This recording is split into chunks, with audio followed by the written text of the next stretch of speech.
welcome back to the deep dive. We're diving into complexity this time around. Sounds a little daunting. Well, maybe not. Yeah. You sent over some really interesting excerpts from Living with Complexity.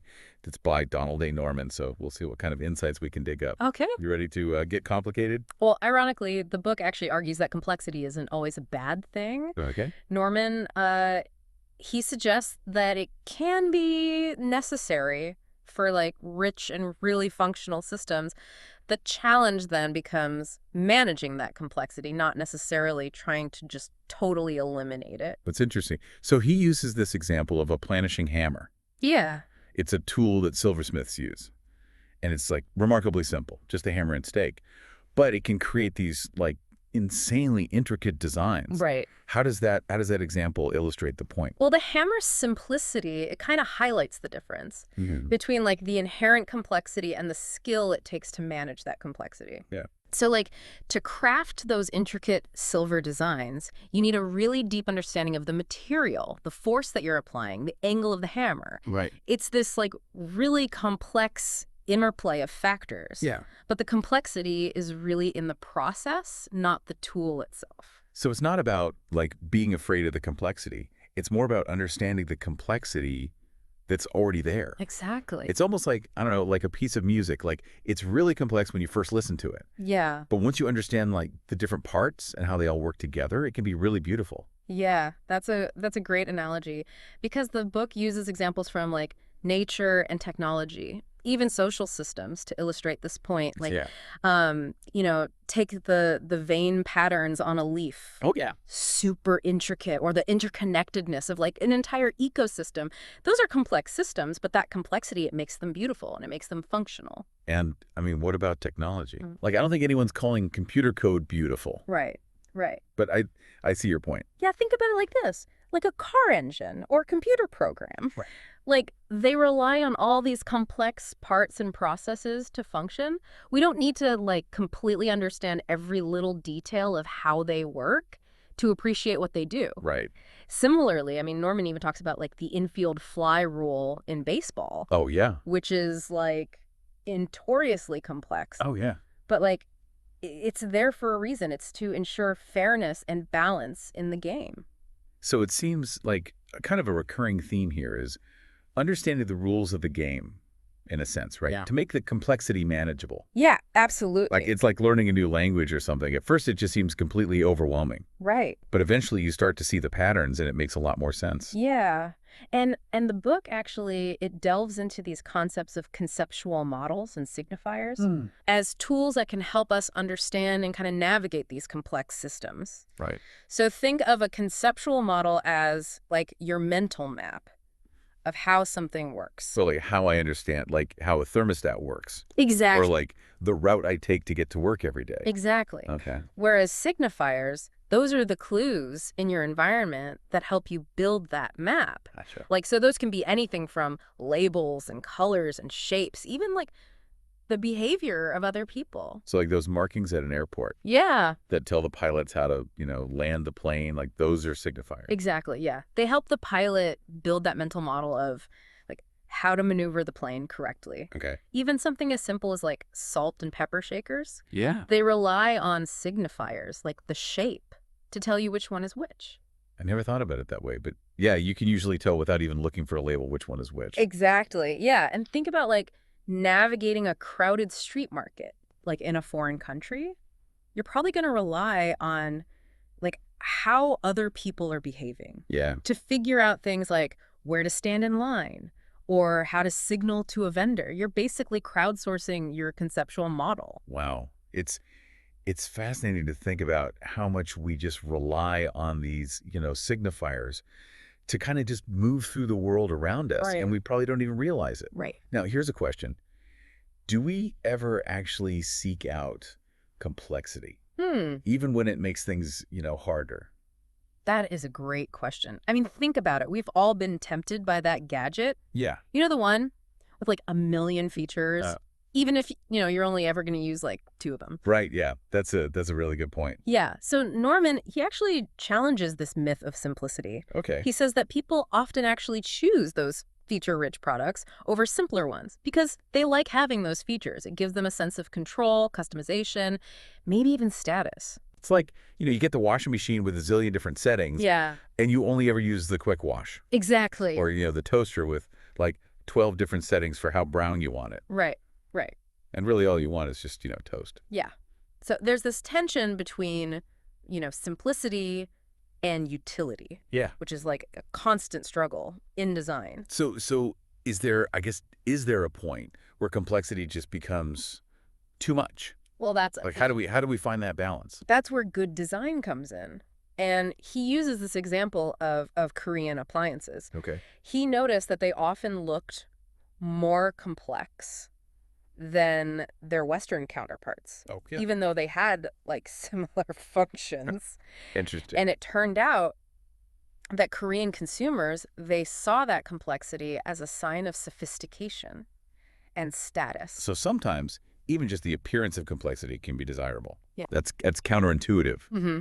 But I can see how it plays into our desires for like control and wanting to customize things. Right, exactly. It challenges those assumptions about Right. what people really want. Yeah. So the takeaway here is that good design isn't always about just stripping things down to the bare minimum. It's about understanding your audience Right. and managing that complexity in a way that makes the product or the system understandable Okay. and usable. That's really making me rethink how we interact with everything around us. Yeah. We've uncovered some really great insights already, but I'm sure there's a lot more to explore here. Mm. So let's dive back in after a quick break.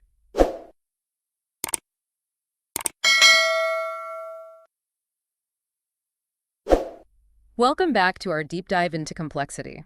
Before the break, we were just talking about how good design can make these complex systems a little more approachable. Yeah. And one of the fascinating concepts that Norman brings up is this idea of desire lines. Okay. You familiar with those? It's like when people cut across the grass Oh, yeah. instead of using the sidewalk. Yeah, you see it all the time. Parks, college campuses, Mhm. even office buildings sometimes. It's like Yeah. people are voting with their feet.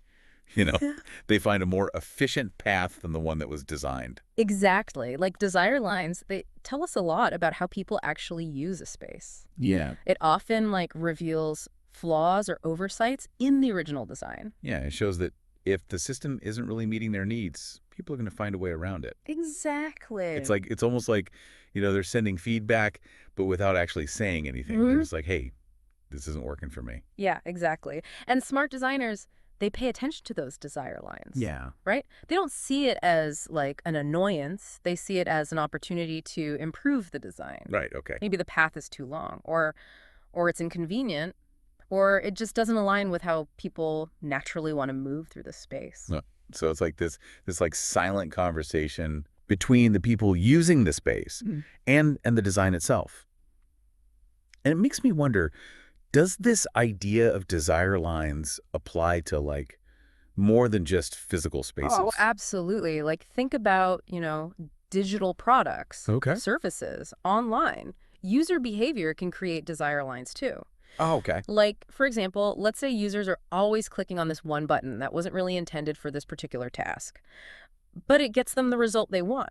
Right. That's a pretty clear sign that, okay, maybe the design needs to be revisited. It's like those like informal help forums that pop up online, Right. when a product's documentation is like way too confusing to figure out. Exactly. People are basically creating their own desire lines Yeah. to like navigate the information. That's a great example. And for designers, those user-generated solutions are so valuable. They're basically showing you where the system is falling short. Right. And they can point to more intuitive ways to meet those users' needs.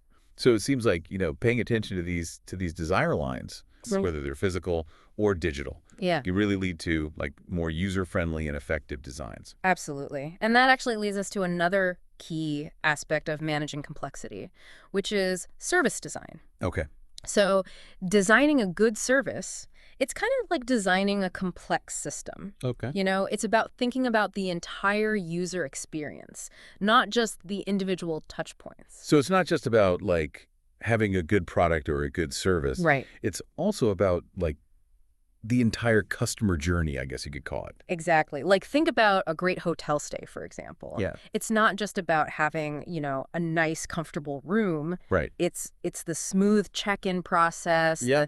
The staff are friendly and helpful, Mhm. well-designed amenities, even just like the ambiance and the overall like atmosphere of the hotel. Like Yeah. all of those things, they contribute to a really seamless and enjoyable experience. That makes me think of Apple and their products. Like Yeah. they've really kind of nailed this idea of service design, Yeah. creating this whole ecosystem that goes way beyond just the device itself. That's a great example. And Norman actually talks about the iPod Okay. and the associated music service, like as a prime example of successful service design. Right. Apple didn't just create a portable music player. Right. They created this seamless system for purchasing and transferring and listening to music. And it wasn't just about the technology. Right. It was about the whole, user experience. Yeah. Like the interface of the iPod was really intuitive. The iTunes store was really easy to use. Exactly. And it's important to remember that service design, it's not just limited to high-tech products. Right. Like, think about something as simple as going to the doctor. Okay. A well-designed healthcare experience considers everything from, how you schedule the appointment. Yeah. To the wait times. Right. How clearly the medical staff communicates with you. Right. That overall feeling of being, cared for. So it seems like good service design is about anticipating, what the user needs and what the potential pain points might be. Right. And then designing the system to minimize those frustrations and create a more positive experience overall. Exactly. And one of the biggest potential pain points in any service is waiting. Yeah. Right. Nobody likes waiting in line. But Norman actually offers some pretty interesting insights into how design can make waiting less painful. I am all ears. Because, I think we've all experienced those agonizingly long lines. Right. Where it feels like time has just stopped. Yeah, so the key takeaway here is that the perception of waiting is just as important as the actual wait time. Okay. So by providing a clear, conceptual model, feedback, and distractions, we can actually make waiting feel a lot more tolerable. So it's not just about, literally making the line move faster. Right. It's about managing people's expectations and, keeping them occupied while they wait. Exactly. Think about those digital displays. Okay.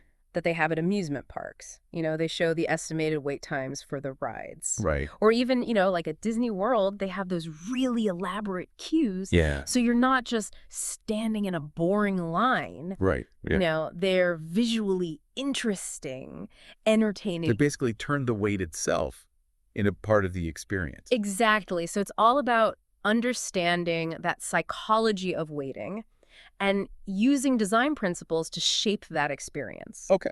One thing that can make a big difference is providing a sense of progress. Okay.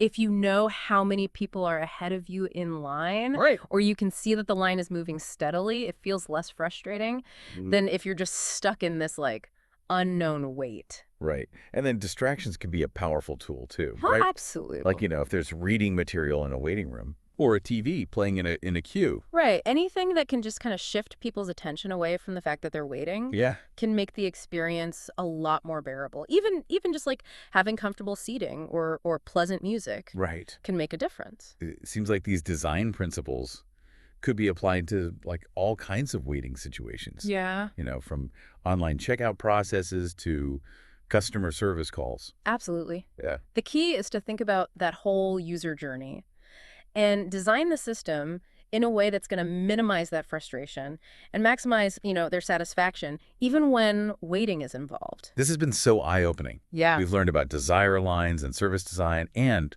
the psychology of waiting. It's just amazing how much the design just shapes our experience in all these subtle ways. Yeah, and there's still more. In part 3, we're going to explore how design can actually be used to influence behavior through these things called nudges and defaults, even in the face of complexity.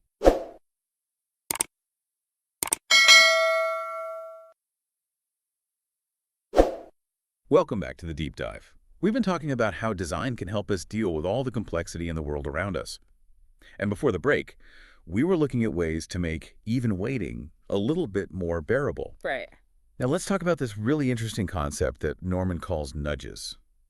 Can you kind of explain how those work? Yeah, so nudges, it's all about subtly influencing behavior Okay. without, restricting choice. Okay. So it's more like a gentle push towards a certain outcome, more like a suggestion rather than a command. So you're not like forcing people to do something, but you're kind of making it a little bit easier or more appealing to choose one option over another. Exactly. Like Yeah. a classic example is the placement of food in a cafeteria. Okay. Like if you put the fruit and the salads at eye level, Right. and then you kind of tuck away the less healthy options, you're nudging people towards a healthier meal Right.